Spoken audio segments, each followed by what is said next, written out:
No hay mejor forma de aprender que involucrar nuestros sentidos. Alejandro nos invita a reflexionar sobre la experiencia lúdica como una forma de aprendizaje. De eso sabe mucho también Fernando. Pausar el ritmo de vida, volver a los procesos lentos y experimentar otras formas de alimentarnos. Nos vamos a adentrar en el mundo de los microhongos y los fermentos. Adelántense, yo me voy a quedar recolectando algunos ingredientes para la fermentación salvaje.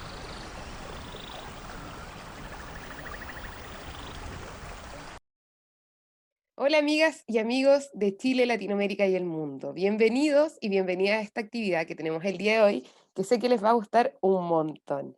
Bienvenidos al sexto Festival Internacional de los Hongos de la ciudad de Valdivia.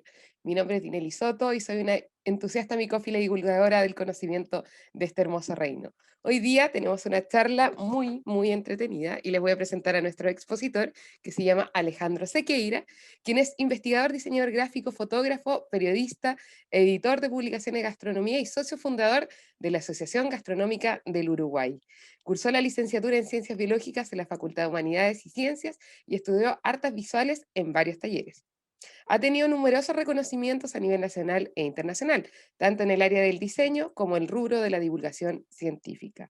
En el 2009 recibió el premio Morosoli de La Plata en reconocimiento a su carrera como diseñador gráfico y en 2014 el premio Bartolomé Hidalgo en la categoría de investigación y divulgación científica, por su libro Hongos, que es una guía visual de especies en Uruguay. En dicha publicación también fue distinguida con el Premio de Ensayo y Divulgación Científica en la edición de premios a las letras otorgado por el Ministerio de Educación y Cultura. En 2015 publicó una investigación acerca del uso de las especies y condimentos usados en el Uruguay. El libro fue premiado por un premio internacional y el Best Latin American Cousin Book en Uruguay y se convirtió en el libro más vendido de las ediciones de La Plaza en 2016.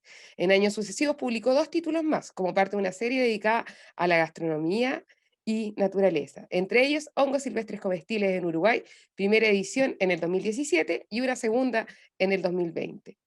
En coautoría con Cecilia Ratti creó la serie Libros de Acción, publicaciones con actividades para niños con 2 títulos seleccionados por los fondos concursables del Ministerio de Educación y Cultura. Uno de ellos fue Animales en su tinta y plantas, un libro para irse por las ramas, y en el 2020 sumaron a dicho par Como hongos después de la lluvia, dedicado al reino fungi, uno de los primeros libros de su tipo en la región. También en el 2020 fundó el grupo de Facebook Hongos en Uruguay y participó como invitado en el FungiFest en la edición del 2020 en Chile. Con el staff de micófilos argentinos y micólogos de hongos de Argentina, que ya entrevistamos a Francisco Cuar, Gonzalo Romano y Emanuel Grassi, publican en breve Crónicas del Reino de los Hongos, un libro que compila y desarrolla notas de divulgación sobre la funga. En los últimos años ha dado numerosas conferencias a nivel nacional e internacional y organizado además talleres y micosenderos. Junto con el equipo de la Comisión Ambiental del municipio, organiza eventos anuales e internacionales de micología en Montevideo conocidos como Fungisajes. Su charla de hoy se denomina Funguémonos. Tiene que ver con los recursos didácticos para aprender sobre la funga. Y es una actividad hermosa donde él va a interiorizarse en todo este trabajo que contamos a nivel curricular y que ha integrado no solo el conocimiento de los hongos y la gastronomía, además de ser diseñador y periodista, sino además un entretenido camino para los niños y niñas que quieren aprender sobre este reino con cooperaciones internacionales tan importantes como la de Argentina. Bienvenido, Alejandro. Hola, ¿qué tal? ¿Cómo están? ¿Me escuchan bien? Te escuchamos perfecto y ahora te vemos fantástico también. Bueno, qué genial. Bueno, yo soy gran fan de estos encuentros, gran fan de la FungiFest y bueno, nombraste a tantos amigos queridos y micófilos, hermanos, que uno se siente como en familia, ¿no? Eso es una maravilla. Exactamente, y hablábamos el otro día de las cooperaciones fúngicas y cómo este gran micelio se extiende no solo a nivel nacional, sino que ahora internacional y países tan lindos como Uruguay, que tuve la fortuna de conocer y de verdad es un país muy hermoso. Genial. Y todos los trabajos que han hecho ustedes y que hacen, y bueno, toda esta cooperación internacional americana para mí tiene una linda analogía con el tema de la vida en sí mismo, en el sentido que siempre insisto que el éxito de la vida es el éxito de las asociaciones. Sin asociaciones, sin equipos, sin intercambio, es muy difícil pensar la vida. Eso es algo muy motivador. Entonces, viste que siempre, incluso en modo micelio, incluso en modo pandemia, estamos conectados. Es imposible que no podamos funcionar como un todo y respetando y buscando lo mejor de las individualidades que justamente ganan terreno y riqueza cuando se es colectivo. Maravilloso lo que dices, Y porque bueno, y es muy justamente cierto. hoy, mira, Fran, aquí, lo tenía de un lado y del otro, como hongos después de la lluvia, el libro que publicamos con Cecilia Ratti, que ella es docente, trabaja hace muchos años en la docencia y muy interesada en todo el aspecto pedagógico. Y bueno, hemos hecho esta serie de libros de acción, llamados así, para niños. En realidad, yo digo para niños, pero si uno mira la contratapa, vamos a ver un sello que dice que está recomendado para mentes inquietas de 0 a 200 años. O sea que ahí tenemos tenemos un gran público, ¿eh? Una audiencia muy grande. Una audiencia muy grande, donde justamente apelamos a la curiosidad, a eso tan importante que no debemos perder nunca. Y el tema de jugar. Nosotros planteamos que los libros de acción son libros que te invitan a hacer. Y si uno piensa, hoy justamente discutíamos con Cecilia en la mañana, siempre vienen a nuestras charlas cuando hablamos de didáctica, pedagogía y demás, aparece, por ejemplo, el gran psicopedagogo Francesco Tonucci, en donde él justamente plantea el juego libre, el juego no pautado, como una de las cosas más importantes en cuanto al aprendizaje. Que jugar justamente nos brinda los aprendizajes más importantes de la vida. Cuando en ese combo mezclamos curiosidad con ganas, con diversión, con aventura. Y el mundo de los hongos tiene todos los ingredientes necesarios para convertir nuestra vida en una aventura. De descubrimiento, de fascinación, de salud y de gastronomía. Lo tenemos todo, Nelly, lo tenemos todo. Y yo sé que en esta FunkiFest están todos los ingredientes necesarios para que disfrutemos a full lo que es el encuentro con el reino de los hongos y las fungas. Y bueno, y otra cosa que también discutíamos de Tonucci, que nos encanta pensar, es que justamente el jugar, y todos debemos tener y mantener la llama viva de la infancia en nosotros, ¿no? Ese niño que llevamos dentro, que tantas veces lo comentamos, que el jugar justamente para el niño es tan fundamental desde el punto de vista que, como dice Tonucci, le permite tomar un trocito de mundo, un trocito de planeta y de experiencia y moldearlo, y trabajarlo, y transformarlo. Y en esa transformación, el juego nos transforma. O sea, ahí está otra vez la comunicación y la asociación.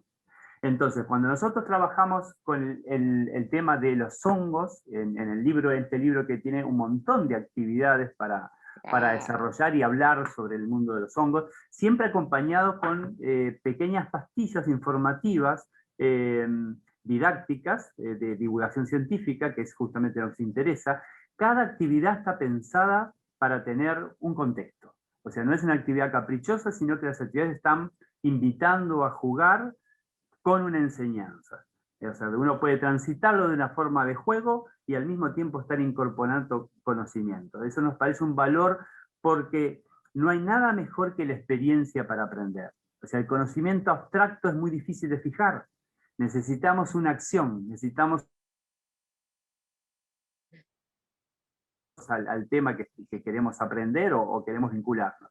Y por eso yo les preparé ahora, vamos a hacer una sucesión, vamos a entrar al libro, vamos a hacer un tour, nos subimos a ese tour y vamos a hablar de algunos de los recursos didácticos, que eso me interesa, porque tiene mucho que ver con el ADN del libro como producto de aprendizaje de enseñanza, o de compartir juego, mejor dicho, ya que esa fue la presentación. Qué Voy a compartir maravilloso. pantalla. Al tiro yo me despido para dejar paso a la charla y qué bueno todo lo que mencionas, porque justamente este Festival del Hongo se plantea como algo lúdico, algo didáctico, inclusivo y que invita a las personas, quien sea que esté interesado en el mundo de los hongos, a jugar y aprender con nosotros. Así que muchas gracias por esa tremenda introducción y yo doy paso a Alejandro y a su tremenda charla para que la disfruten y luego nos reencontramos para algunas consultas. También entre esas, cómo podemos quizás nosotros desde otros países acceder a ese material tan grandioso como el que nos has mostrado hoy día.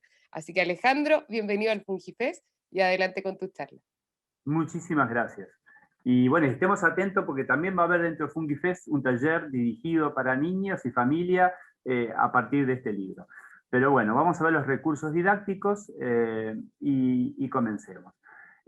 Aquí vemos la serie, en realidad tenemos Como hongos después de la lluvia, completó un tríptico de estos grandes reinos, primero fue animales, después fue plantas.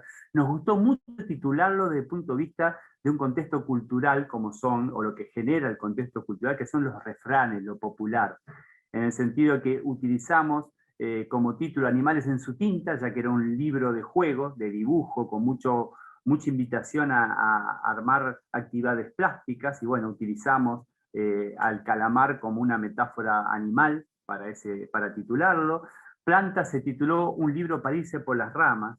Ustedes saben que en Uruguay un gran divulgador y científico uruguayo fue Clemente Estable. De hecho, hoy hay un instituto que se llama de Investigaciones Biológicas Clemente Estable en su honor, y él dijo que no estaba mal irse por las ramas si uno volvía con un fruto, y eso nos gustó mucho como una frase potente en cuanto a lo pedagógico, en que uno puede divagarse y hacer asociaciones libres, pero el volver, el retornar con algo aprendido es sumamente importante. O sea que yo defiendo el divague y defiendo también el aprendizaje, y el divague como forma de aprendizaje.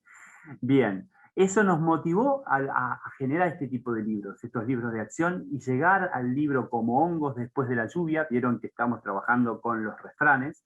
Fue una maravilla, un placer para, obviamente, quien les habla, un apasionado del mundo de los hongos. Aquí hicimos un pequeño resumen de cuáles son lo que consideramos importante en la hechura del libro, en la concepción didáctica. Por un lado tenemos el tema, la funga, lo tratamos con un énfasis especial con las especies de la región, el tema de que eso puede acompañar en los microsenderos y en las salidas, poder tener el libro como una referencia de información. Al trabajar en la parte de diseño, estos libros los hacemos enteramente en casa, podríamos decirlo, porque trabajamos desde el diseño, trabajamos desde la concepción pedagógica. Con Cecilia nos complementamos muy bien en discutir y evaluar cómo va a ser la actividad, y poder hacerlo, pues hacerlo realmente en diseño. Las páginas van naciendo una tras otra, las actividades van naciendo. Y bueno, y a veces surgen de momentos o charlas casuales, pero vamos absorbiendo información para plasmarlas en estos tipos de libros. Tiene que haber empatía, trabajamos el tema de la identidad, de la conexión del lector con el libro como libro objeto. Ahí tiene mucho que ver el diseño, cómo está planteado, cómo atrapa la imagen o seduce la imagen. Y desde el punto de vista de la parte del bloque educativo, que esto es una de las cosas importantes de esta charla, que queremos hacer énfasis, plantear al niño como protagonista de esos aprendizajes, a través de vivencias, lo que decíamos, el valor de la experiencia. Planteamos actividades grafomotoras, desafíos perceptivos visuales, apelamos siempre a un contexto cultural. Si necesitamos para plantear cierta divulgación científica o tal hotspot de enseñanza, si necesitamos recurrir a la literatura, al arte, a cualquier tipo de aporte que nos sitúe dentro de un contexto cultural, siempre eso es un material enriquecido, importante, que genera nexos y que genera cultura. De hecho, como diseñador gráfico, si ustedes ven mi sitio, www.alejandrosequeira.com, el eslogan es "El diseño es cultura", y es un concepto que para mí es muy importante y que pauta mucho nuestros trabajos. Bueno, el ambiente que nos rodea, observación, experimentación y reflexión, escritura y lectura, el libro como plataforma, el libro como un recurso vigente de contacto presencial a la hora de leer y de conectarse. Es muy emocionante ver en los talleres o en los microsenderos llegar niños con los libros marcados, dibujados. Estos son libros que una persona los definió como libros herejes, porque invitan a hacer todo lo que no hay que hacer con un libro. En estos libros hay que arrugar, hay que rayar, hay que recortar. Bueno, eso quiere decir que el libro está vivo, que esa información está viva. Y el diseño gráfico nos permite mucho, lo pusimos como disparador, porque muchas veces la concepción de diseño nos permite elaborar una página, un layout con una actividad y fortalecer aquello que queremos hacerle un foco de motivación. Han sido definidos estos libros como slow books, me encantó el concepto, libros lentos, libros que no se agotan en una primera mirada, libros que pueden permanecer un tiempo ahí, acompañarnos, como un amigo más, ahí, esperando el momento donde nos vamos, retornamos, buscamos sus páginas, no tienen índices, son libros que uno puede entrar en cualquier lugar y toparse, como si fuera una aventura, hacer un descubrimiento en el propio libro. La creatividad como unidad y no la página, eso es otro concepto importante que manejamos.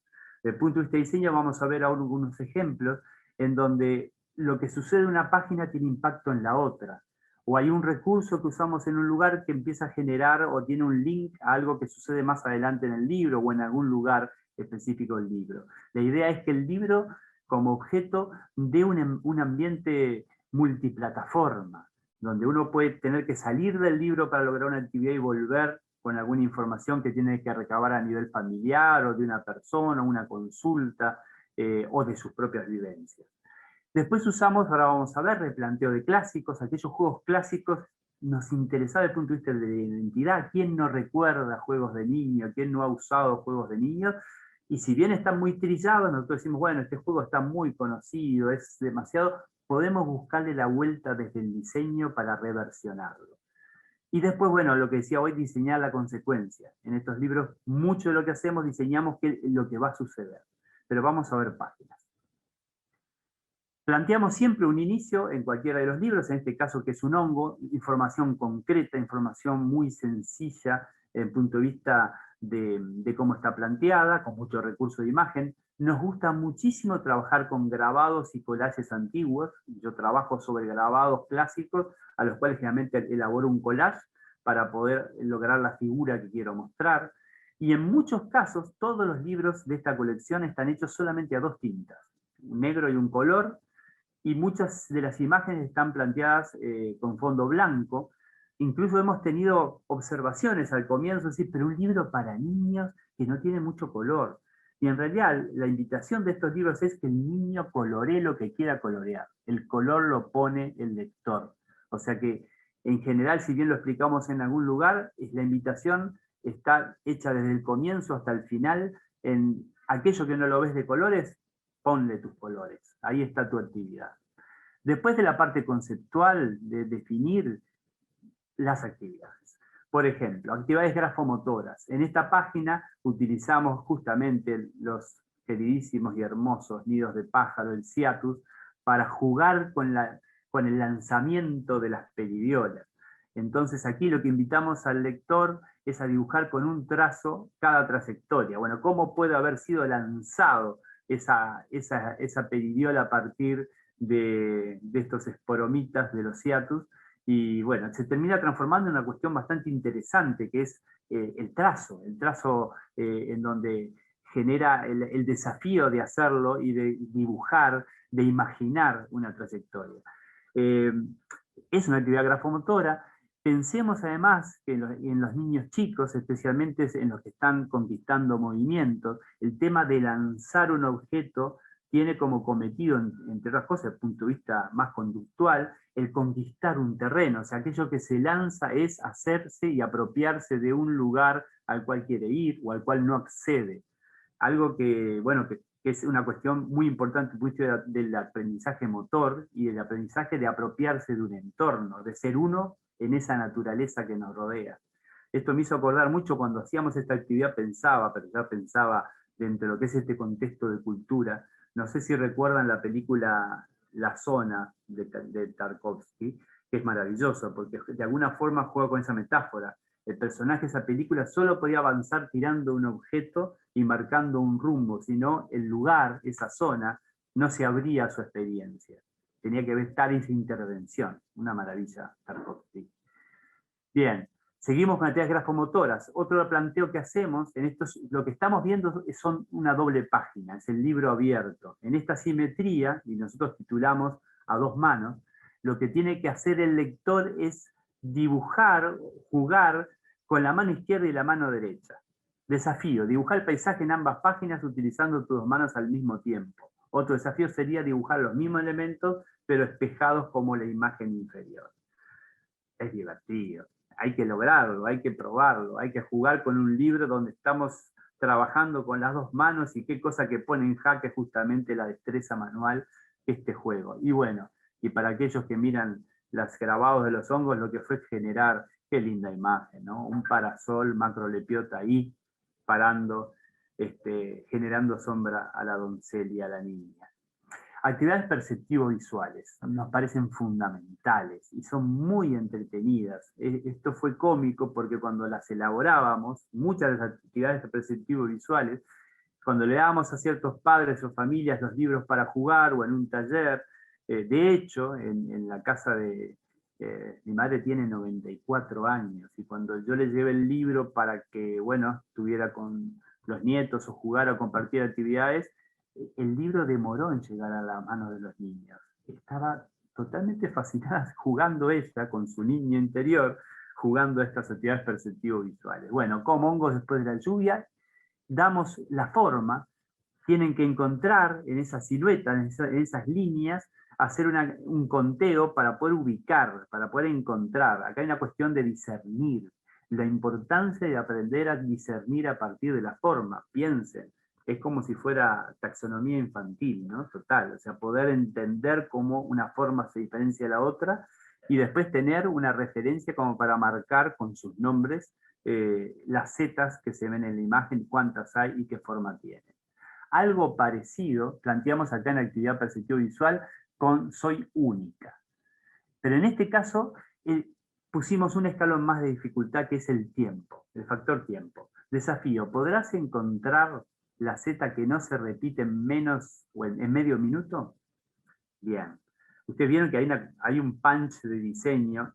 Yo quisiera tener una remera, creo que me voy a hacer una t-shirt con este diseño. Hace tiempo, desde que lo hicimos, estoy diciendo, me gustaría un diseño así, que suban zetas, dejarme tomar por las zetas, con esas formas tan particulares. Pero bueno, está el juego de discernir, de encontrar las formas y de poder entender la diferencia. O sea que en esta actividad el lector tiene que estar haciendo un reconocimiento morfológico y de diferenciación. El discernir es fundamental en el diseño y en todo lo que tiene que ver con la observación. O sea que el factor tiempo además genera, en este caso particular, un foco muy importante.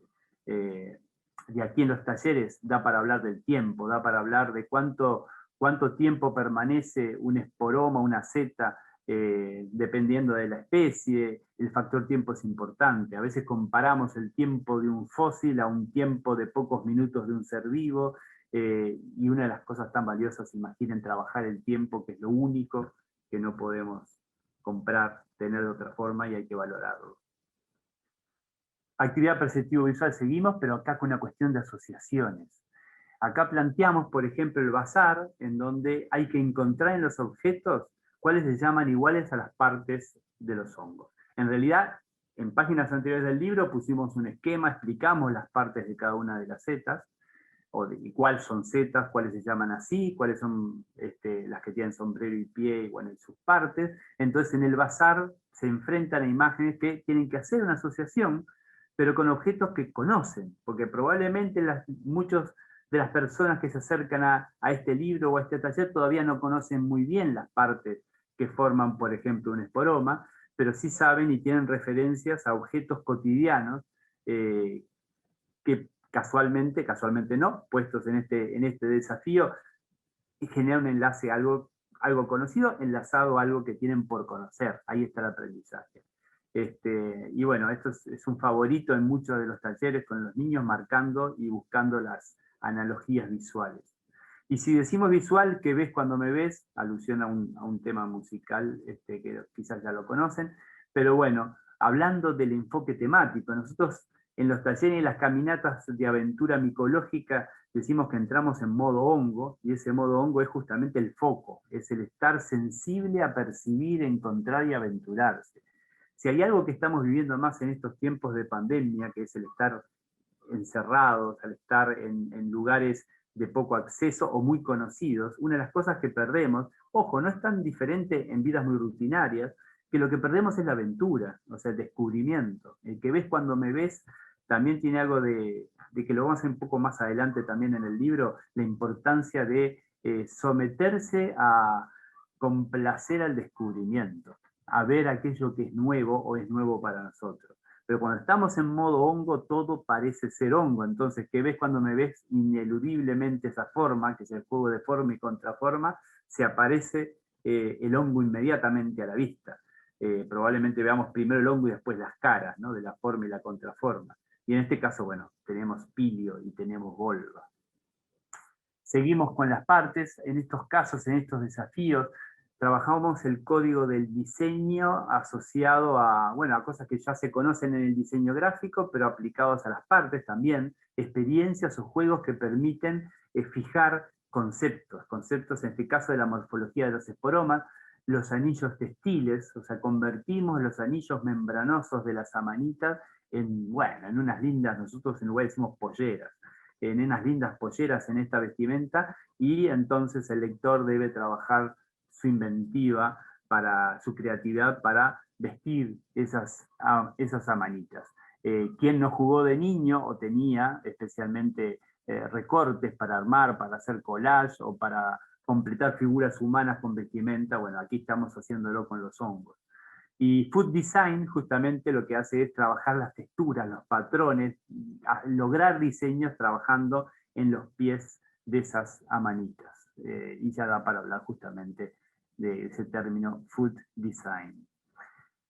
El tema de las referencias, también lo hacemos acá en estas páginas con el tema del sombrero, y traemos, miren lo que yo les decía del contexto de lo cultural, aparece entonces, si hablamos de sombrero, no podemos obviar hablar del sombrerero de Alicia en el País de las Maravillas, donde los hongos tienen un rol fundamental. Entonces aquí invitamos a jugar, a dibujar esos sombreros, cómo sería el sombrero de cada uno de estos hongos que vemos dibujados. Me gustan mucho los juegos colaterales. Por ejemplo, aparece la imagen a la derecha en la página superior del sombrerero, y también planteamos ya de paso un trabalengua, sombrerero de la sombrerería que vende sombreros a la sombra de la sombrilla en la que ay, me tranqué, es un trabalengua, la sombra con un sombrero que a ti te sobraría. Pero bueno, juegos que traen juegos que se amplían como una matriusca, entonces el jugar se vuelve un centro, uno se contagia de las ganas de jugar y de seguir jugando. Volvemos al tema de reformulación de juegos clásicos. ¿Qué quiero decir con esto? O sea, lo que hablamos al principio, muchos juegos que estamos muy acostumbrados, pero ¿cómo los veríamos relacionados a esta temática? En este caso tenemos una ilustración de Alicia con aquella escena famosa con el gusano que está sentado sobre justamente un hongo, el cual hay que descubrir por el típico juego de unión de puntos. O sea que también está el tema de la concatenación, de la sucesión numérica, una cosa muy clásica llevada a un entorno de lo cultural. O sea, estamos hablando de Lewis Carroll, estamos hablando de Alicia, estamos hablando de un dibujo, estamos hablando de plástica, de números, y bueno, todo eso en un contexto. Hay un fragmento además donde sitúa un poco la temática, y siempre en estas actividades a nosotros nos parece importante implicar al niño o al lector en general con algo personal o con algo que tenga que ver con él y una intervención directa hacia el juego. O sea, no solamente resolver el desafío, sino, por ejemplo, ¿qué cosas harías si un hongo te hiciese diminuto? Bien, escribí o dibujá lo que se te ocurra. O sea, en realidad, no solamente traspasamos y nos metimos en la historia de Alicia, no solamente terminamos dibujando el esporoma de un hongo, sino que también nos hace reflexionar, pensar y crear qué haríamos si uno fuera diminuto, como es la historia justamente del poder de esos hongos en la historia de Alicia. La implicancia personal es algo importante porque juega justamente con el tema de la creatividad volcada a la actividad. Otra reformulación clásica, nosotros en Uruguay le llamamos ceritos a este juego, no sé si lo conocen, de unir justamente los puntos para ir generando cuadrados y apropiándose de cada uno hasta el final. Es un juego que surgió en 1889, en Francia le llaman Pipo Pipet, y creo que en Argentina le llaman los cuadraditos, en inglés dots and boxes. Bueno, aquí lo que hacemos, veníamos de explicar en el libro el rol de las esporas, qué es una espora, cómo se reproducen los hongos, y terminamos haciendo un juego, 2 partidas dentro del libro, de esporitos. transformamos el juego del cerito en el juego de los esporitos, y esto, bueno, en general a veces imprimimos esto aparte del libro e invitamos en talleres a que los niños jueguen, y bueno, se forman cosas muy lindas, unos lindos corros de niños entusiasmados con las actividades. Si hay juegos clásicos, qué mejor que laberintos. A mí me encantan los laberintos, la solución de los laberintos, y en este libro utilizamos justamente el recurso didáctico de resolver el laberinto en cosas puntuales como explicar la Wood Wide Web, la Internet de la Tierra, la conexión de los hongos y las raíces de los árboles. Lo usamos para hablar de las trufas, explicar cómo son esos tesoros bajo tierra. Y de hecho, con esto de irse por las ramas de alguna forma, terminamos dando hasta la receta de cómo hacer una trufa de chocolate, imitando la forma de las trufas verdaderas. O sea, lo que hablamos de que el libro muchas veces invita a salir del entorno propio del libro. O sea, quizás la actividad empezó con un laberinto, aprendimos qué son y cómo son las trufas, nos metemos en la historia de los buscadores de trufas, entendemos su morfología, entendemos su biología, y después todavía terminamos haciendo una analogía gastronómica, terminamos cocinando trufas de chocolate. Los laberintos, en este caso también que vemos a la izquierda, bueno, utilizamos unos hifolomas para poder hacer unas trayectorias. Laberintos planteados de una forma diferente desde el punto de vista del diseño, no es el laberinto convencional. Intentamos dar una vuelta de tuerca, algo diferente para que sea seductor. Las 7 diferencias también, otro juego clásico. En este caso lo que quisimos hacer fue complicarlo un poco más, hacerlo un poco más divertido, espejando la imagen. Esto nunca lo habíamos visto y fue una cuestión que surgió en medio del pienso, como decimos nosotros, pero nos pareció muy divertido, que no solamente había que encontrar las 7 diferencias, sino que teníamos que luchar con el tema de la simetría para ver, bueno, que no era exactamente igual la imagen, sino que teníamos que trabajar en estos 2 hemisferios la búsqueda de las semejanzas o diferencias. Aquí, bueno, esto es el resumen de Food Design y el diseño. Muchas curiosidades fueron llevadas de la mano del diseño a una gráfica que intentamos fuera impactante desde el punto de vista del display, casi como si fuera un afiche, como si fuera un póster didáctico. A los niños, especialmente en la escuela, acá ya más en el ámbito curricular, el tema de qué es más grande, qué es menos grande, o sea, todas las curiosidades y la miscelánea del mundo de los hongos como de otros reinos, les encanta. Y es un buen punto power de entrar a hablar de ciertas temáticas. Entonces, nosotros pusimos los más grandes de cada uno de los reinos más conocidos, pero esas páginas están tomadas por el hongo de miel, por esa armillaria, que sabemos que es el ser vivo más grande del planeta. Entonces, wow, ahí el despliegue en la imagen, imaginen que esto es una doble página abierta, o sea que nos estamos enfrentando a ese gigantesco micelio que nos mira desde la página. Los rankings siempre son cosas muy interesantes y curiosas para los lectores. Entonces, desde el punto de vista de la ilustración, le hicimos ingresar en esta como olimpiada fúngica. ¿Cuál es el hongo tipo ranking? ¿No? El más extraño, el más oloroso, el más industrial.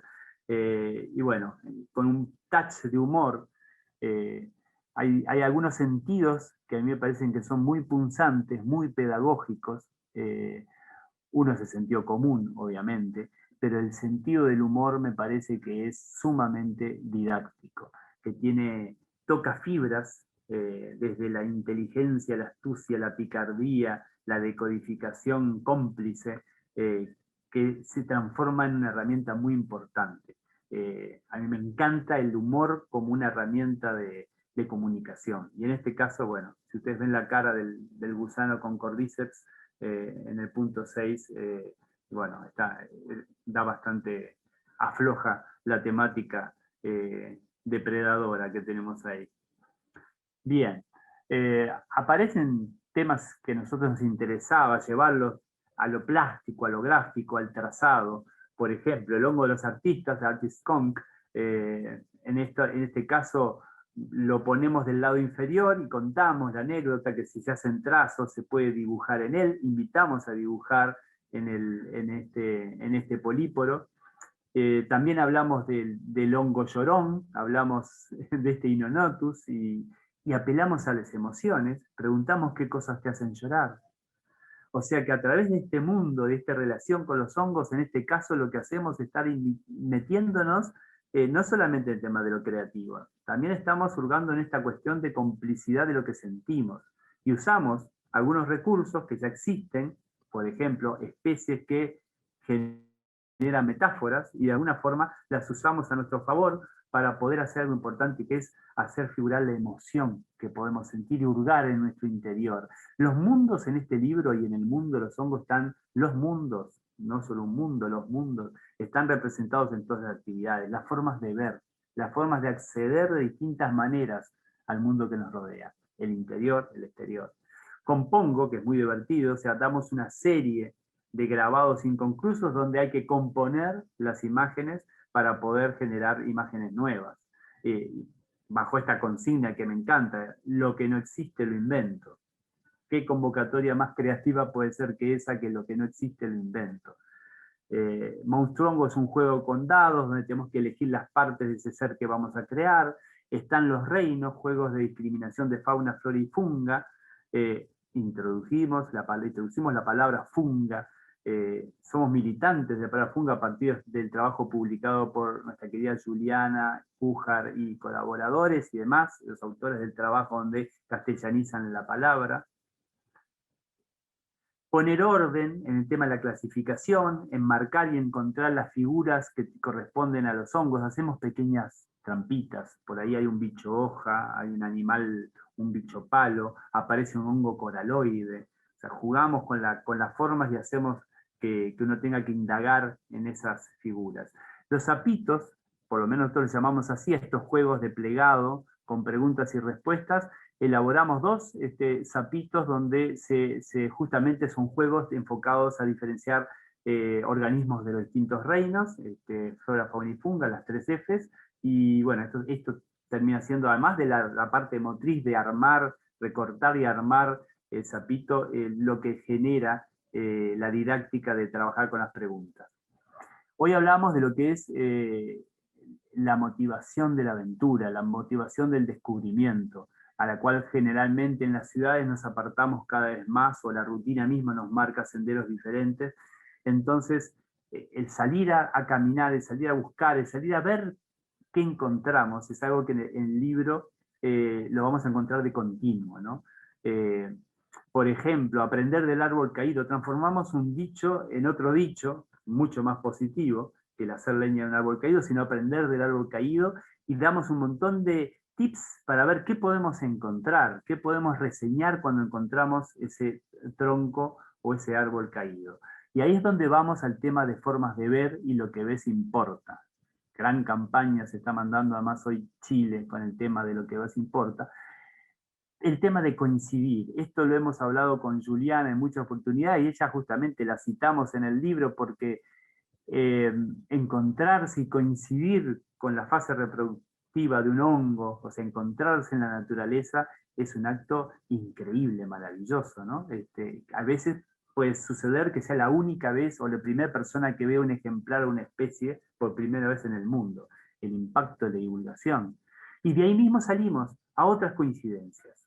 Bueno, ¿qué más? ¿En qué más podemos coincidir? O cosas muy únicas. Mirar el cielo y ver una estrella fugaz, mirar una mariposa y ver cuándo pone un huevo en una hoja. Son momentos muy puntuales, hay que estar ahí, hay que estar atento y sensible para poder observar de esta manera. Formas de ver. Ver es distinto a avistar, a contemplar, a mirar, a ojear, contemplar. Qué palabra hermosa. ¿Qué hacer cuando llueve? Otra actividad que está vinculada al mundo de los hongos, pero que también tiene que ver con bueno, el qué hacer en los libros de acción. Un día de lluvia es un día que da mucho para hacer. Y entonces inventamos un juego con una caja de actividades posibles para hacer, donde hay que poner los papelitos y sacar y decir, bien, ¿qué puedo hacer hoy? Voy a hacer tal juego, voy a hacer tal otra cosa. La lluvia como aliada, la introspección como aliada.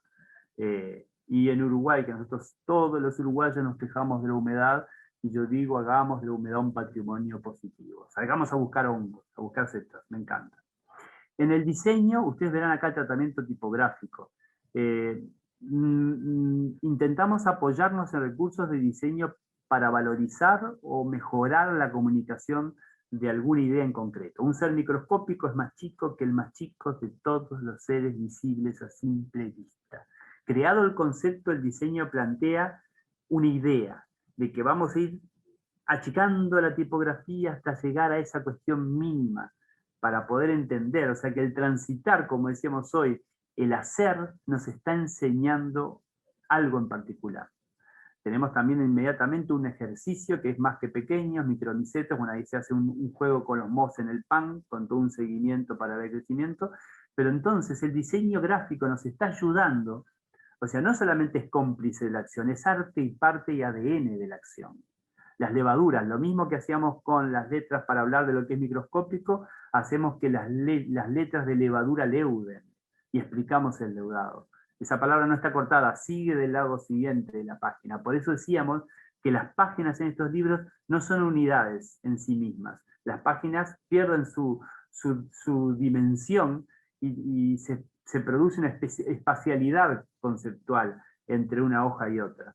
El texto que ven ahí, donde se explica qué es levar, en la página derecha, solamente es legible si uno gira el libro, si lo alarga y lo pone en diagonal, en una forma oblicua. Hicimos una letra extremadamente condensada y legible si se mira el libro de forma perpendicular, así directa. Tenemos que inclinar el libro para poder generar un efecto óptico de lectura. Esos juegos hacen a lo que nosotros queremos dar de valor del libro como algo fundamental de objeto presencial en aras del aprendizaje. Aquí, por ejemplo, cuando decíamos diseñar la consecuencia, una página de un libro tiene unas líneas para ser recortadas desde arriba, genera flecos, que en realidad lo que van a hacer es la pinocha, lo que cae de los pinos. Entonces, el lector va a descubrir, cuando después de recortar, mueve esas labels que quedan sueltas, esa pinocha, va a poder abrirlo para ver lo que hay del otro lado en la página que estaba debajo y va a descubrir, por ejemplo, el boleto suizo. Nosotros en Uruguay tenemos los boletos que más conseguimos o que más avistamos en los pinares son los del género suizo. Entonces, en el juego del libro uno está descubriendo como en la realidad que está el hongo ahí debajo de esa pinocha. Y bueno, y por último, los acertijos visuales han sido muy exitosos en los talleres. Lo que hacemos es mezclar imagen y letras para hablar de ciertos nombres que damos además en el libro. O sea que acá decimos, bueno, ¿qué hongo está representado en este acertijo visual? Estrella de tierra, grita uno. Bien, cola de pavo, si es que lo adivinan. Calvatia, y aparecen las calvas, nuestras grandes esponjas de campo.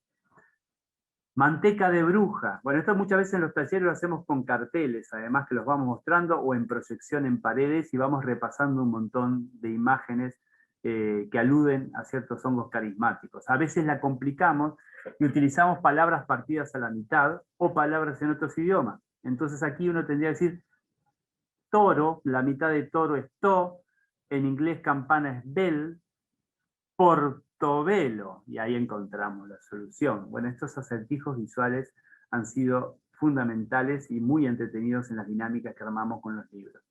Y como les decía hoy, uno de los sentidos que más me gustan, que es el humor, al final del libro hacemos una galería de pequeños gags o chistes donde aparecen distintas especies carismáticas de hongos, donde, bueno, se da un diálogo y se explica qué hongos cada uno. Y para finalizar el libro, hicimos una sustitución en la tipografía en cuanto a forma y letra, que la gráfica está a lo largo de todo el libro como una cuestión preponderante. Entonces utilizamos este texto de Juliana para decir los hongos no son animales ni plantas, conforman un reino propio llamado fungi. Se dan cuenta que estamos jugando con la similitud, con estos siglónimos visuales entre números y letras para crear un mensaje. Y yo por eso mismo les digo también con esto gracias y les pongo este mail con el cual se pueden comunicar conmigo. Y bueno, a mí me encanta estar en comunicación y más o menos este ha sido el paneo general para presentarles el trabajo de Como Hongos después de la lluvia. Bueno, mientras aparece Dinelli, yo les sigo contando que bueno, que estos que tanto toda esta colección y estos recursos, nosotros hemos tenido la oportunidad de, obviamente en los talleres, en las escuelas, estamos muy contentos porque los proyectos están siendo usados en muchas escuelas. Si bien no son libros estrictamente curriculares, los libros están siendo utilizados por varios institutos que los usan como material complementario y en algunos casos curriculares, pero por decisión de la propia institución, porque consideran justamente que el tema de lo lúdico, del juego, complementa muy bien este tipo de libros que no están estructurados como los libros curriculares, todas estas temáticas.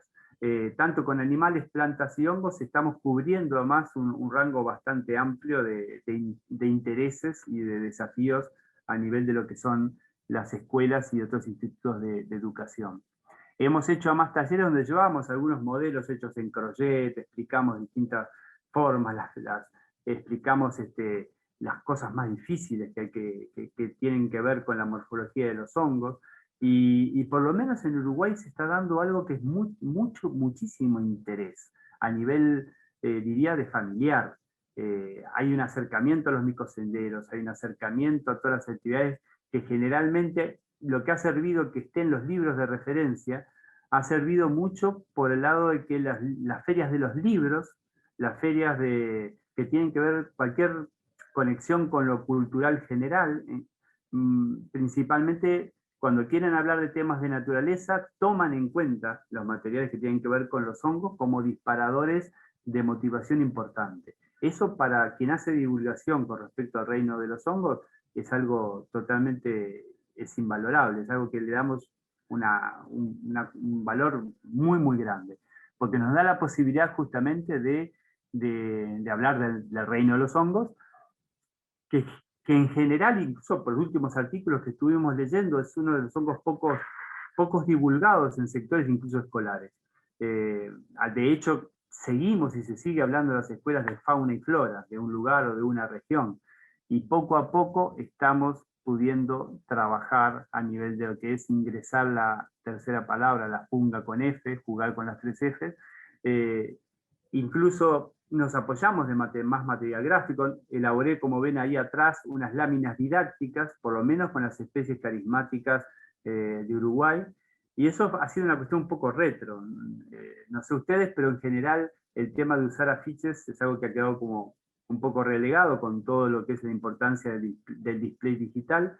Sin embargo, en escuelas, en instituciones, en restaurantes, en lugares asociados a lo que tiene que ver gastronomía y productos naturales de estación, que eso tiene cada vez más terreno en la gastronomía uruguaya, aparecen y a uno le da una inmensa alegría ver afiches colgados como referentes de lo que es la cultura fúngica en nuestro país, en el Uruguay. Así que las láminas también han sido una herramienta y son una herramienta importante en donde, por ejemplo, la fotografía juega un rol fundamental, como pasa en las guías visuales. La guía visual de hongos de Uruguay, ya en este momento, por ejemplo, está agotada, estamos trabajando en una versión ampliada, porque debido a todo el trabajo de avistamiento, de identificación, a partir de lo que decía hoy Dinelli, que fundamos Hongos en Uruguay, el grupo de Facebook, estamos creo que en más de 11.000 miembros, mucha gente en muy poco tiempo, y eso se han transformado en colaboradores invalorables también, de intercambio de información. Y en ese sentido, bueno, se están dando cosas maravillosas de sinergia de intereses.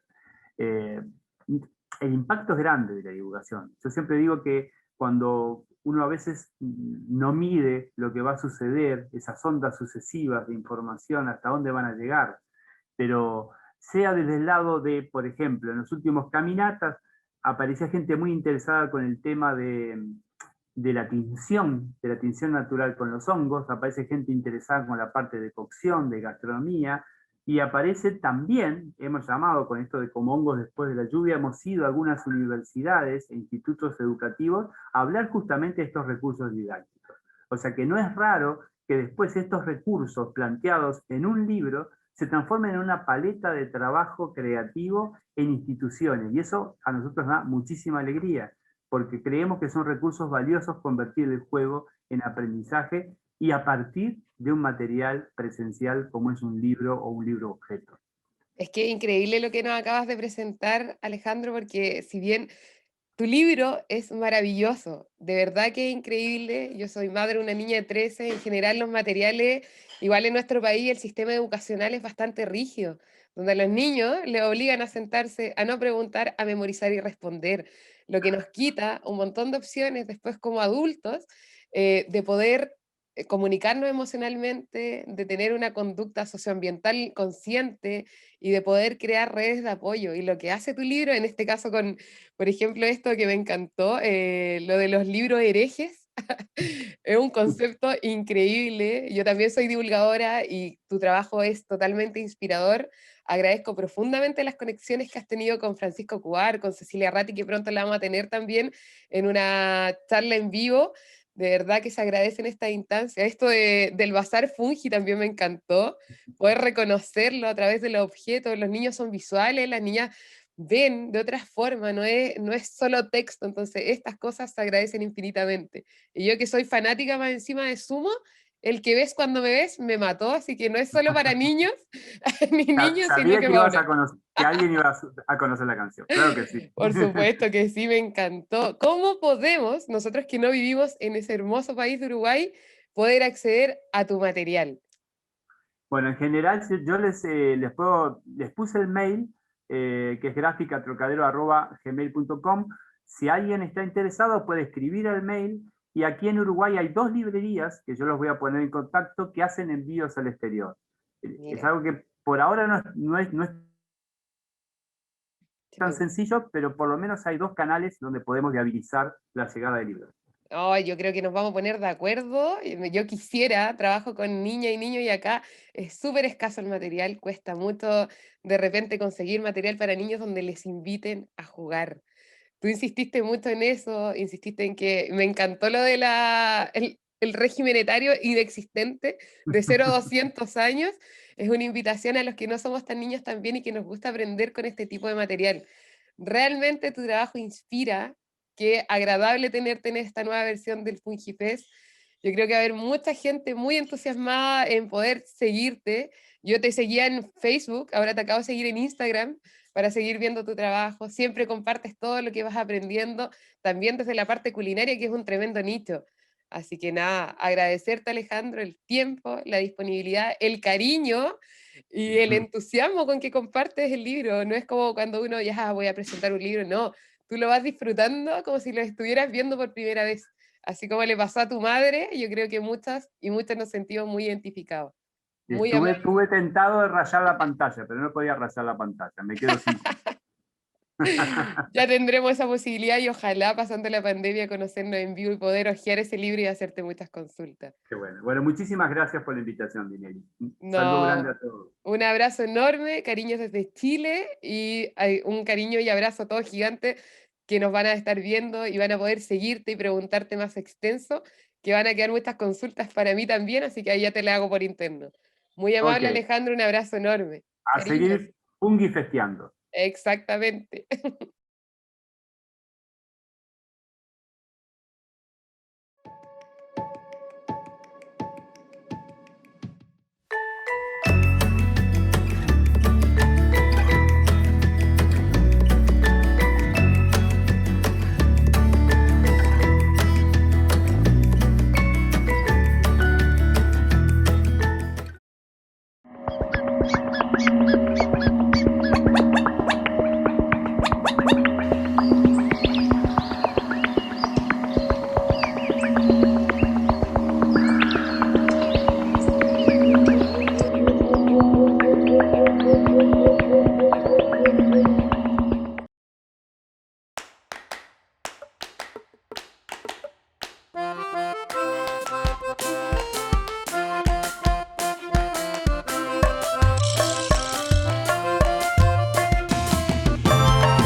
Bueno, aquí estamos en el Parque Municipal de la Unión y vamos a hacer el tema de la prueba acá por las condiciones de la pandemia y todo, así que como un ejemplo de cómo se puede hacer el método de captura de levadura salvaje. Sí. Aprovechando acá que hay poca gente y por clima también está como más idóneo. Sí, Bosque con Miga principalmente comenzó como hace alrededor de 8 años, como propiamente tal, ya haciendo como fermento del bosque. Pero anteriormente comencé a hacer pan, más que nada empezando a hacer el pan que hacía mi abuela. Y ella hacía unos panes amasados así grandes y lo hacía con fermentación natural y fermentación lenta. A veces lo hacía con levadura, pero otras veces no. Ella hacía su propio, guardaba su pedacito de fermento siempre. Mi familia antiguamente eran panaderos y todo, pero por distinta razón dejaron ese rubro, pero más que nada por el tema del sacrificio de lo que es el rubro del pan, que es el tema de las horas, trabajar de noche, el esfuerzo físico. Entonces, como que nadie tiene muy buen recuerdo de lo que es el estar haciendo pan para la casa o para vender y todo el asunto. Entonces, cuando comencé ya a empezar a hacer pan y como que me preguntaban que por qué estaba haciendo pan, o sea, por qué, o sea, si lo podía comprar. Y era porque yo les decía de que quería comer el pan que hacían mis abuelos. Bueno, ahora vamos a buscar un lugar donde posicionar la trampa de levadura salvaje. El lugar tiene que ser, no sé, si el clima está relativamente bueno, un lugar abierto, donde haya circulación de viento para facilitar el tema de la trampa. Pero sí, el clima está un poco más complicado como ahora, que a veces hay sol o a veces llovizna. Lo mejor es colocarlo cerca de un refugio, o sea, un árbol, cosas por el estilo. Sí. Y por ejemplo, puede ser, no sé, para acá, sobre esa banca, se podría hacer un buen lugar, pero solo si nadie más viniera. Sí, como acá en lugares donde hay mucha gente que circula a veces y hay perros y cosas, entonces pueden intervenir con el tema de la trampa. El pan también pone, no sé, alrededor de 50 aromas que se describen así a nivel sensitivo solamente con la mordida. Entonces, un mal pan va a tener uno o dos aromas, entonces, y por lo general siempre predomina el uso de la levadura, entonces se come lo demás. Por lo mismo, un buen pan, al momento de comerlo, o sea, es como una explosión de sabor. Es como cuando uno, el mismo tema del vino o la cerveza, la sensación en boca, o sea, es algo maravilloso, ¿sabes? Sí. Sí, por acá estamos ya llegando a un lugar que puede ser bueno como para colocar la trampa, que es un poco abierto, da hacia el tema del río Yoyelhue y es cercano acá a las praderas que están acá arriba, donde también se cultivan pastos y granos también. Sí, este es el río Yoyelhue, que Yoyelhue significa el lugar de pesca con yoye, donde antiguamente los indígenas locales pescaban a través con trampas que eran de coligüe y las colocaban debajo del agua y ahí entraban los peces. Entonces era como el uso común que se hacía aquí. Bueno, la unión se llama la unión porque este río se junta con el otro río más pequeño que se llama Radimadi, un poco más abajo. Entonces, donde se juntan, de ahí para acá, era conocido como la unión, entonces quedó con ese nombre.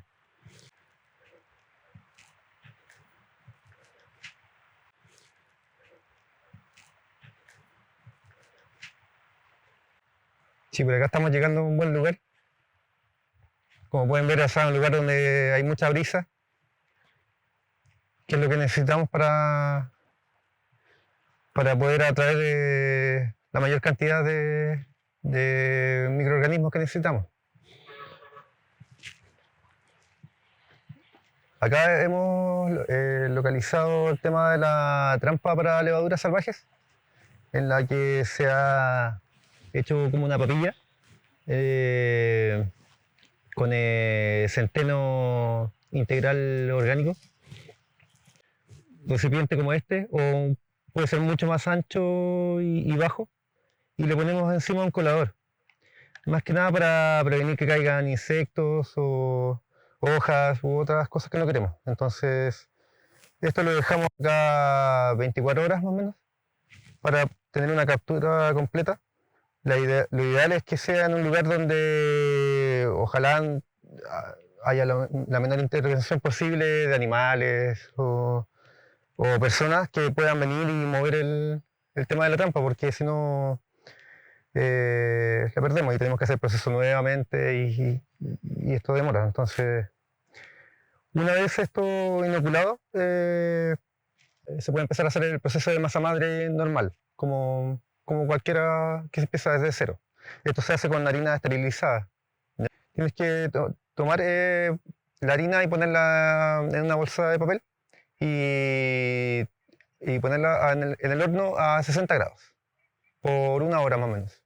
Entonces, en ese lapso se muere todo el microorganismo que pueda contener la harina. Entonces, más que nada porque, por ejemplo, la harina de ocupo es importada de Alemania, entonces viene con levaduras de allá. Entonces, por eso es el problema. O sea, queremos la mayor cantidad de levaduras locales que se puedan. Muchas veces la gente ve el bosque casi como si fuera un matorral inerte.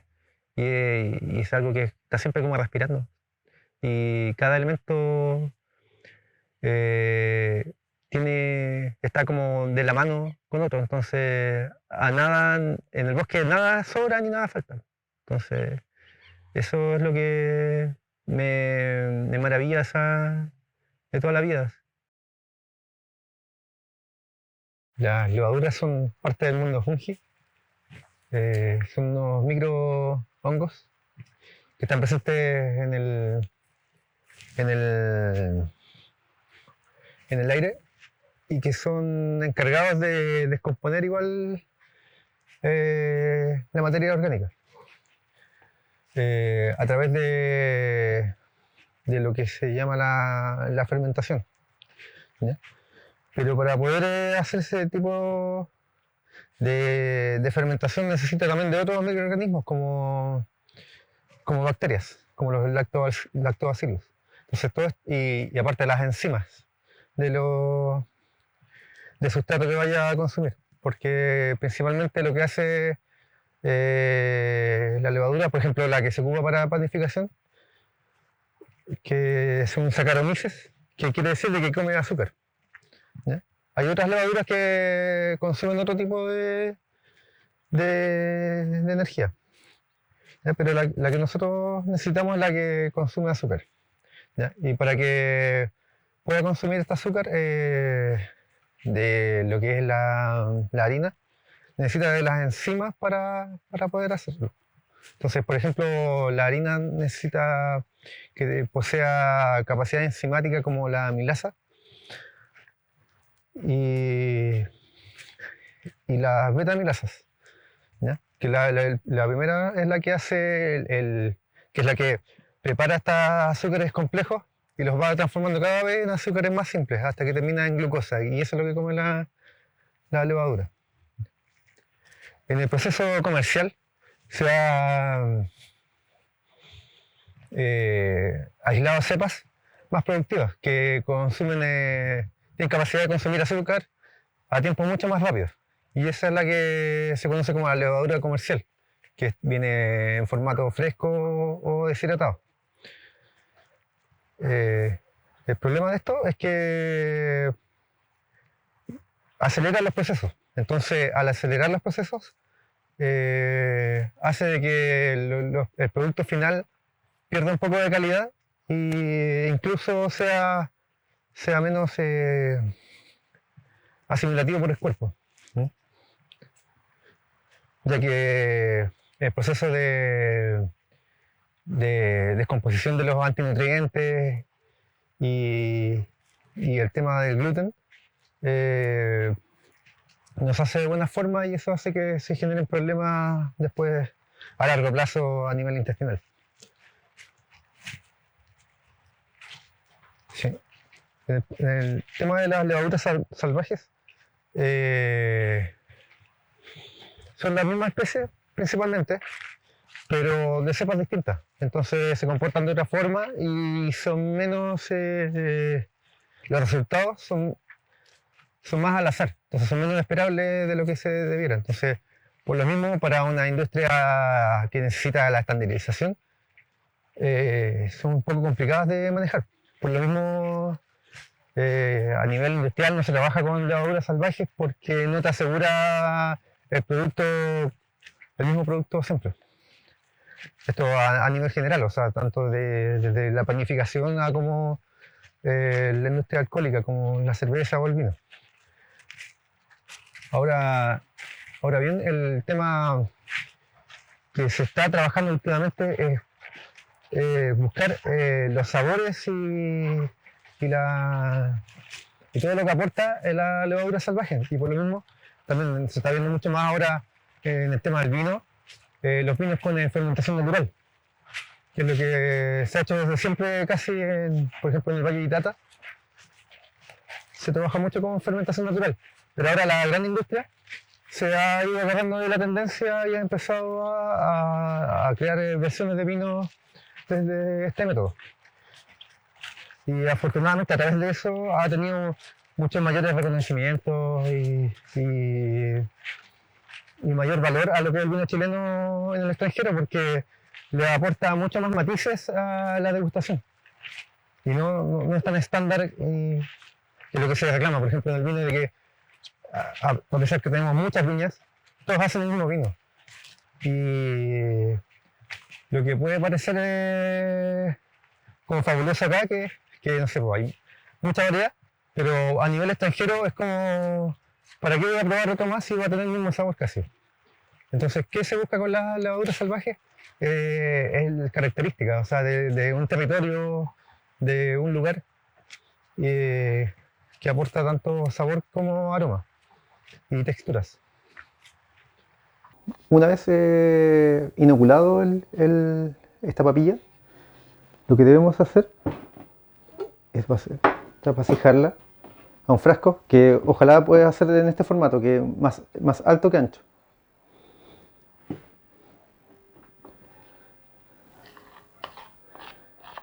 ¿Qué vamos a hacer? Vamos a pasar esto. Dejar aquí y lo vamos a alimentar un poquito con un poquito de agua. Un poquito. Ojalá la harina más rústica que encuentren. Y puede ser, bueno, acá vamos a poner harina de espelta.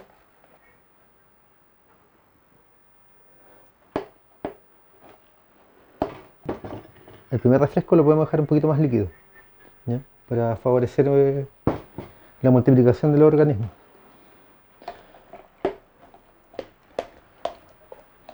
Entonces esto lo dejamos tapado. Entonces lo tienen que mantener en un lugar cálido, ojalá alrededor de 24 a 26 grados, ¿ya? Eso es importante para poder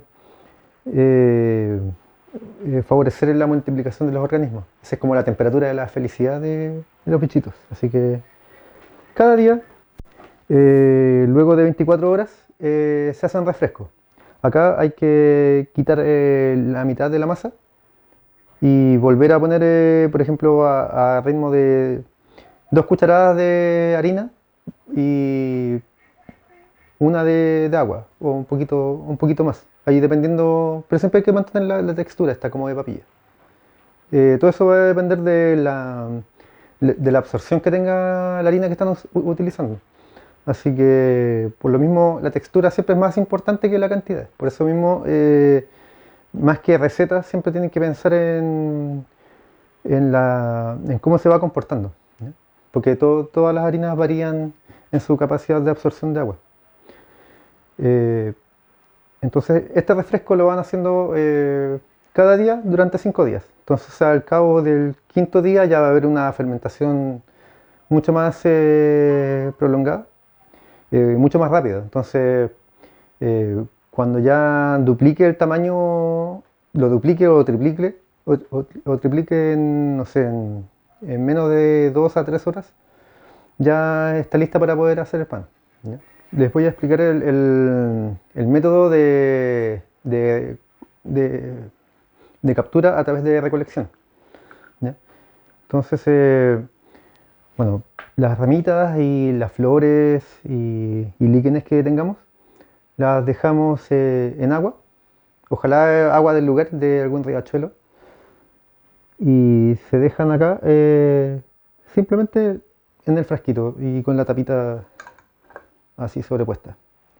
Y esto se deja fermentar solo, también en un lugar cálido, y en el momento cuando empiezan a salir burbujas y está como efervescente, ya se puede utilizar para hacer el arranque de nuestra masa madre, ¿ya? Como pueden ver acá tenemos ramas de alerce y algunos líquenes con lo que hicimos esto. Esto tiene notas como a pino, como a conífera y un poco terroso que se lo da el líquen. Esto también lo pueden ir alimentando para ayudar a la fermentación con un poquito de miel también, si es que anda un poco más lento. Nuestra masa madre, con este método, lo que podemos hacer es utilizar el agua total de esto. Pueden ver cómo quedan las ramas de alerce.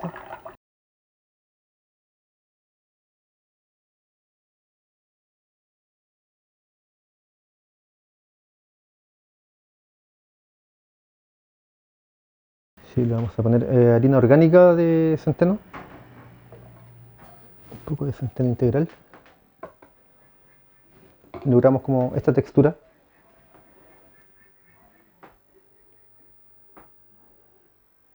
Esa es como la textura ideal para el arranque. Esto igual que el anterior. Lo dejamos en un lugar cálido y al segundo o tercer día ya va a estar arriba. Al segundo refresco ya debería triplicar.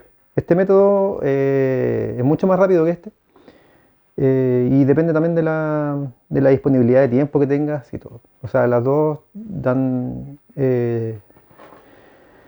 tienen iguales resultados, pero varían en la diversidad. O sea, por ejemplo, acá no tiene material esterilizado y acá sí. Entonces, por lo mismo anda un poco más lento esta. Pero finalmente podemos capturar como la esencia del lugar netamente haciendo este tipo de fermentación. Ahora vamos a realizar un pan de centeno, 100% integral. Vamos a utilizar esta harina que la pueden encontrar en cualquier supermercado, que es la harina Coyico, centeno integral. Este pan, la particularidad que tiene es que tiene muy buena conservación, o sea, fácil, dura 2-3 semanas, o sea, en condiciones de almacenamiento óptimas. Aparte tiene un gran poder saciador y es muy bueno para personas que son un poco tolerantes al tema del gluten. Entonces, para quienes tengan sensibilidad, el centeno es lo mejor para ellos. 320 gramos. Es importante que la masa madre de centeno esté bien ácida, para favorecer mucho más la expansión y la fermentación del pan, y que pueda subir de forma correcta.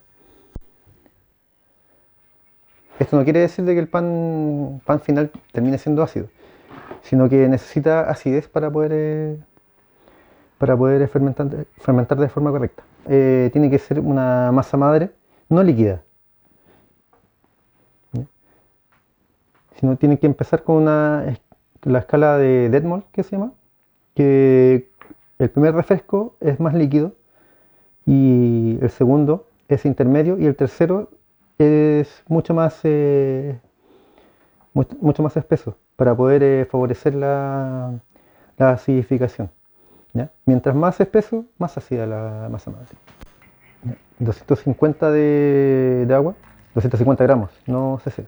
Entonces es importante siempre utilizar, siempre en gramos, nunca en cc ni por tazas ni nada, siempre pesar los elementos. ¿Ya?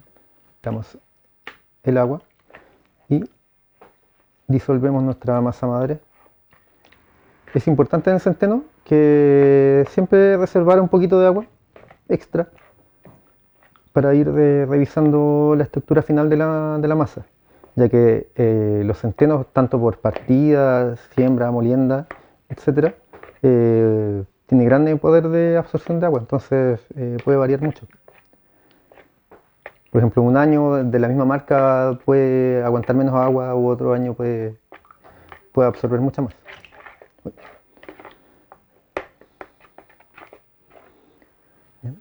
Ahora añadimos 330 gramos de harina de centeno,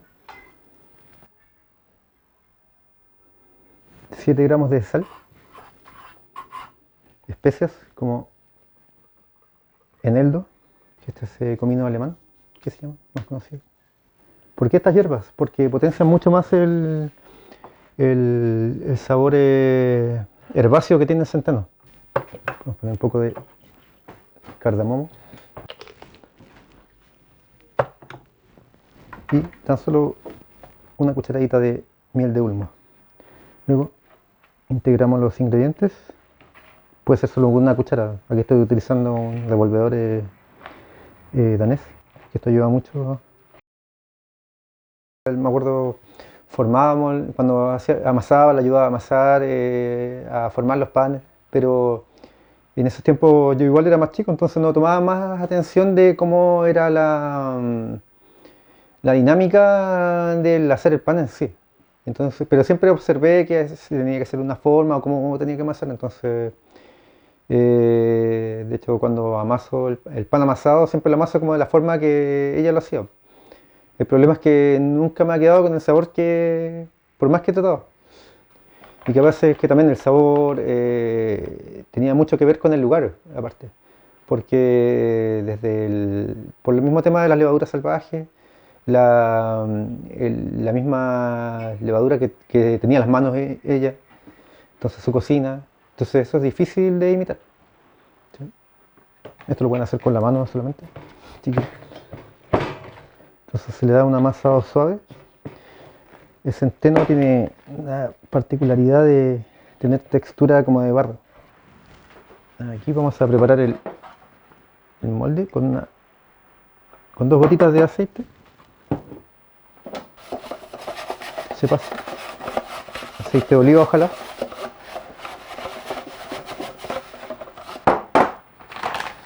Luego se espolvorea con harina de arroz para las personas que tienen problema con la sensibilidad al gluten. Entonces mucho mejor, y aparte que el arroz absorbe mucho más agua, entonces es mejor para que también no se pegue el molde al pan. Espolvoreamos la mesa con harina de arroz.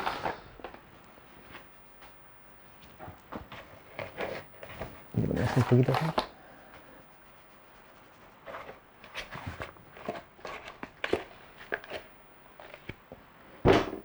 Y damos vuelta a nuestra bolita de barro.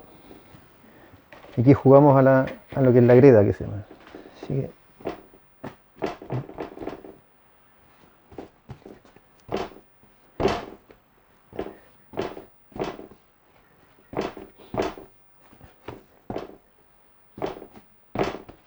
por ejemplo, si el formado es importante, si tienen un molde y lo van a hacer en molde, lo hacen de esta forma, ¿ya?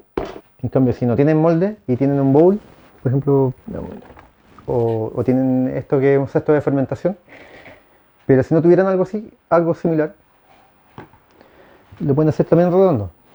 Y la forma de hacerlo redondo es una pirámide, ¿ya? Y lo van cargando hacia abajo. Y después lo dan vuelta y le dan dando al otro lado. Y después acá La idea es que se vaya pegando a la mesa y de esta forma le va dando una textura como de espiral. Entonces,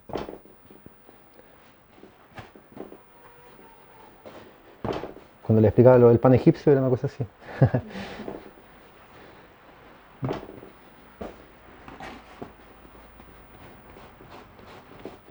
Entonces, para redondo es esta forma y lo dejan caer aquí. ¡Tum!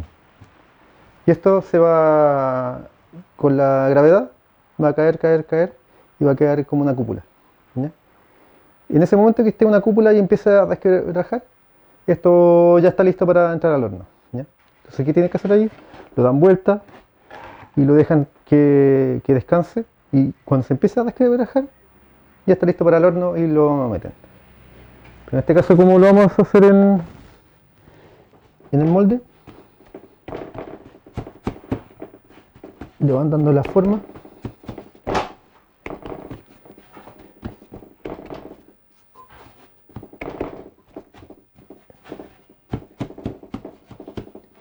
Y lo dejan caer. Le ponen un poco de harina de arroz. Esto es más que nada para decorar y que tenga esa textura resquebrajada. ¿Qué nos ayuda la harina de arroz? Que no se pegue en las manos. ¿Ya? Si no quieren utilizar harina de arroz, pueden hacer esto mojándose las manos. Ahí está, queda listo para el proceso de fermentación. Esto, temperatura alrededor de 26 grados, incluso si puede llegar a 30 mejor, ¿ya? Ya que el centeno requiere un poco más de temperatura para desarrollar los aromas. Y esto da solo el indicio de cuando está listo para el horno. Esto va a crecer hasta un poco, como medio centímetro más del borde, y va a estar como una especie de cúpula y todo resquebrajado. Entonces ese es el momento óptimo para entrar al horno. Y el horno son a 250 grados, arriba y abajo, con poco vapor. ¿Ya? Durante 10 minutos y después bajamos a 200 grados y lo mantenemos 40-50 minutos a 200 grados. ¿Sí? Acá les voy a mostrar la diferencia de las harinas, ¿ya? De los trigos más que nada. Por ejemplo, acá pueden ver, esta es el Einkorn, que se llama, que es la escaña, que es el trigo más antiguo. Es como el tatarabuelo de los trigos y el que se consumía en el Paleolítico, así de ese nivel. Entonces, pueden ver el color que tiene, que es un color crema. La característica de este trigo es que es un diploide, ¿ya? Que son dos parejas de 7 cromosomas, ¿ya? A la medida, en los milenios se ha ido mejorando el trigo y empezó desde estas variedades hasta el que tenemos actualmente, que es un hexaploide. Esto es casi como hierba, es casi maleza, es lo que se ocupa antiguamente, cuando comenzó la agricultura del ser humano. ¿Sí? Y esta es una harina orgánica. ¿Sí? Después tenemos su hijo, que es la espelta. Podemos ver que es un poquito más marrón.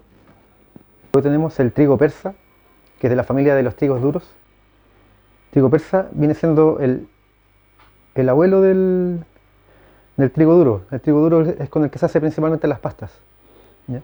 Que pueden ver en la textura, es súper, es como vidrio, como un ámbar.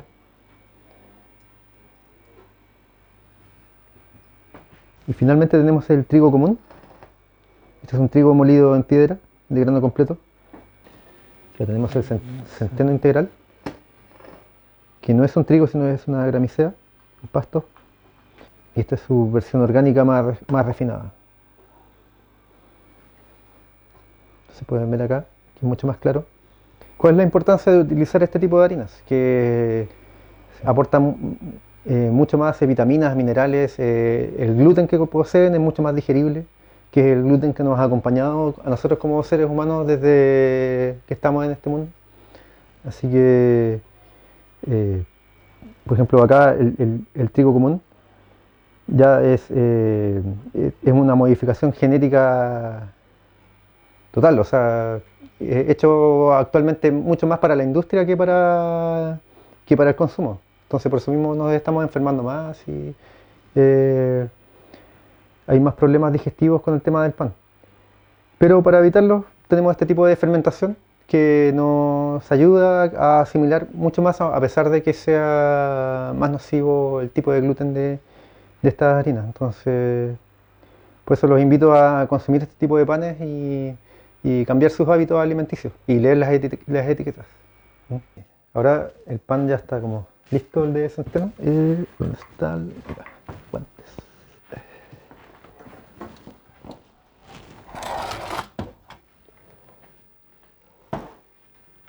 Y podemos ver.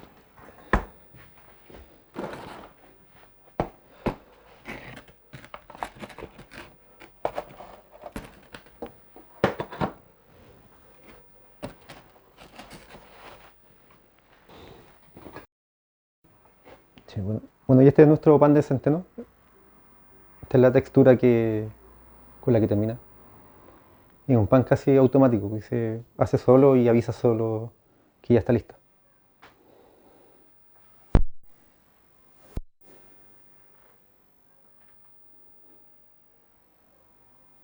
Bueno, esto ha sido el método de panificación desde el bosque hasta nuestra mesa, ¿ya? Y por eso mismo es el nombre de mi panadería, que es el Bosque con Miga. Me pueden encontrar en redes sociales, el Bosque con Miga, pan artesano La Unión. Sí, además también los invito a que si siguen el proceso y hacen la receta, enviar sus fotografías y etiquetar al Bosque con Miga en Instagram para, para ver sus resultados. Lo mismo también si tienen cualquier duda, pregunten. Para eso estamos y la divulgación hace el conocimiento. Así que, chao amigos, nos vemos en otro proceso de fermentación.